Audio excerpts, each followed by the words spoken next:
various radio frequencies, microwave, and they're doing it remotely.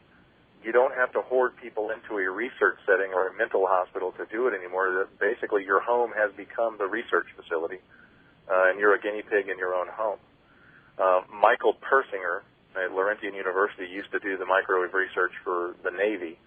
I don't know if you've heard of him. He's found out that he can bombard the temporal lobes of the brain with microwave energy and simulate alien abduction and simulate what he calls a sentinel being effect, or you can be alone in an anechoic chamber, a shielded room, while he bombards the right areas of the brain with just the right frequencies of microwave, and you will sense a presence in the room with you, or see aliens, or feel like you're being abducted, and does that all with remote-directed microwave energy.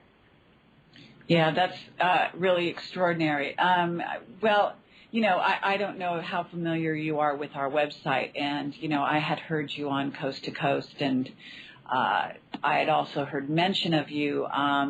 I think it was actually Dr. Fred Bell. I saw him at the Conscious Life Expo speaking, and he mentioned you in passing.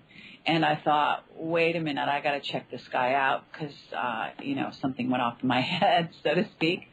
And so I have to say that, you know, what you're doing is really pretty extraordinary. And the fact that you wrote a book about it and, you know, you're coming forward in this way is kind of unique. Are you feeling, I mean, because I have to say that you're saying that you were basically targeted yourself, maybe as a corollary because you were getting involved in interfering with their sort of using your ex-fiancé as a guinea pig, right? Well, or as a sex slave would be another way. I mean, this was repeated rapes with resulting in, you know, cervical lacerations, vaginal tears. I mean, it was very bad. After I identified them and started getting some police reports done, and especially started writing the book, not only was I targeted with the break-ins and some of the directed energy and things like that, I had the bolts removed to the hood latch on my vehicle. My hood flew up on me going down the highway. I had gunshots fired through my bedroom. Incredible. Trust me, the book was written under duress. So they did go after you in a pretty substantial way. Oh, and just about every way. I had anonymous complaints filed with the medical board, wound up in front of the medical board numerous times. One of the times, and this is all in the book too, but one of the times I went in front of the medical board, I had police reports on the break-ins. I had a recording of them basically breaking in and raping my ex-fiancée, had identities of the people doing it, and still said, well, we want to send you to a psychiatrist because we just don't think another physician would do this to another physician. And, I mean, wow. It essentially put me in a position where the only thing that was going to convince them that this was real was me to bring these people in cuffs, already arrested for something. Okay, and, I mean, so what did you do? Well, you know, luckily I'm of sound mind, so I got through the psychiatric evaluation, got through the psychologic testing, and then once I started contacting the number of victims that are experiencing this in the United States alone, decided no, this book has to come out. I mean, this. Right, as far as I'm assuming that you got these people to stop doing what they were doing. Did you get them arrested? No, she didn't. The only thing, and this is the catch-22 with this technology, is the minute you mention that it's possibly satellite surveillance based to the police, they blow you off for one. So if anybody's listening out there that's being victimized by this, do not tell the police that. Focus on the stalking and the breaking and entering.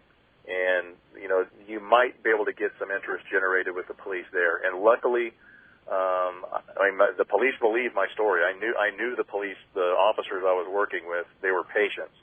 I knew the FBI guy I was working with, and I mean, these are all people I know. So they had no doubt in my story. We just, the only thing they could really try to bring them to trial with was the sexual assault. And as you know, with a date rape drug, you have no recall.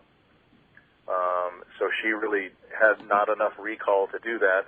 And stalking laws in virtually every state in this nation are so weak that you really can't bring anybody to prison for stalking. You can't even get them to court for stalking. In Texas, our Attorney General has a huge website dedicated to, we're getting tough on stalking. If you've been followed by the same person twice and you're, fear for your safety, call the police. We're cracking down on stalking. Well, when you call the police and you tell them, the same truck's been following me for a year, my place is getting broken into and nothing's being stolen. They come in, they go, well, nothing's stolen. That's not a felony. If they can't write a felony report, which is felony burglary, it gets filed and not investigated. And that's what most of these victims, here included, were having happen. Somebody comes into your house, takes all your clothes out of the bedroom, puts them on your kitchen counter, puts your blender on your nightstand. You come home, somebody's been in your house. But when you try to convince the police of that, they just go, okay, another crazy person. Okay, man, we'll write you up a report, and it'll be filed, and nothing will be done. Right, and, absolutely. And that's what they do with the break-ins. It's to put you in a victim mind state, that we're going to come into your house, and there's nothing you're going to do about it. Okay, so as far as the satellite side of it, I'm assuming because, that, as you say, is very hard to prove. So how did you go about proving that, or how did you go about documenting that was going on?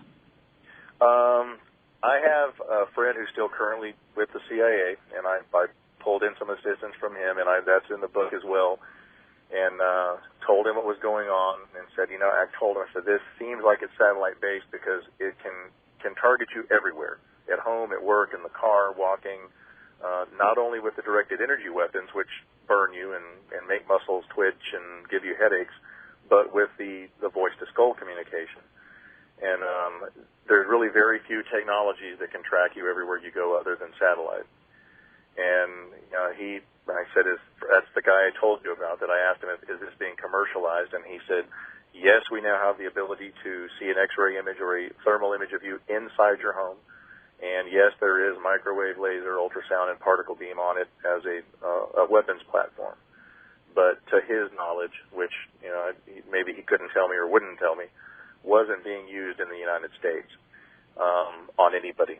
And which would right. lead to, This is an interesting, a really interesting thing, because you're also talking about politics and what goes even deeper than that. Again, because if you're not familiar with our website, we have a interview with Dr. Pete Peterson, who also alluded to some of this technology that you're talking about. And we have Jake Simpson as well as Henry Deacon. And these are whistleblowers from Black projects that, had spoken about this kind of thing. But you're obviously I will also say, in the book, I call it terrorism, for one, because it is. I've called it satellite terrorism in America because with my resources, I was able to verify that it was satellite-based. Now, I know there are other theories out there. Okay. I guess we're going to be going to commercial right here, and we'll be back on the other side of the commercials. And to get back with you, Dr. John Hall, and I encourage everyone to go to your website, satweapons.com.